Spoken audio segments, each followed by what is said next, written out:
Si se't mor un fill, se't mor un fill. I és igual si és gran o és petit, perquè un fill és un fill. I una mare és una mare. I la mort és la mort. I tant se li en fot a la mort l'ordre familiar. I si se salta una generació, tant se li en fot. I ara jo, que tenia un fill, no tinc res.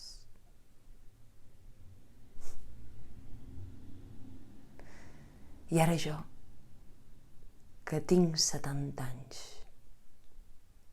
no en tinc cap.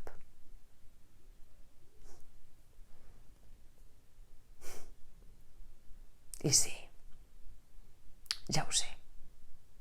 Ja sé que em direu que va viure molts anys, i dels bons.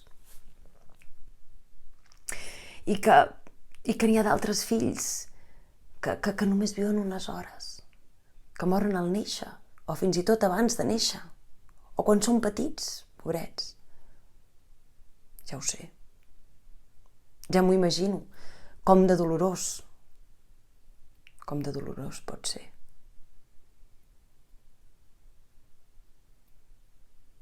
Però un fill és un fill. I una mare és una mare. I la mort és la mort. I jo me n'he cansat de buscar la part positiva. Què se n'ha fet del dol de tota la vida? Que ningú qüestionava, que tothom respectava, que calava fins la roba. Jo ho sé, Sé que ho fan per mi, perquè pugui tirar endavant. Ho sé tot, jo.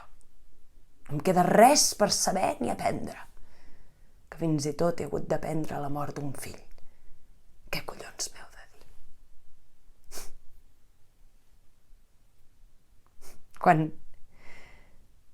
Quan el fill ja sabia que era malalt i que es devia sentir la mort ben propera, em va demanar que, quan arribés el moment, el vestís amb el jersei que li havia regalat pel seu sant.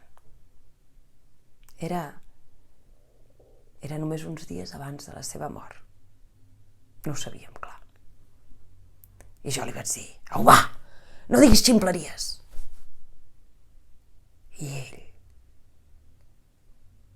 em va mirar amb una cara tan seriosa que em vaig quedar pensida, pensant.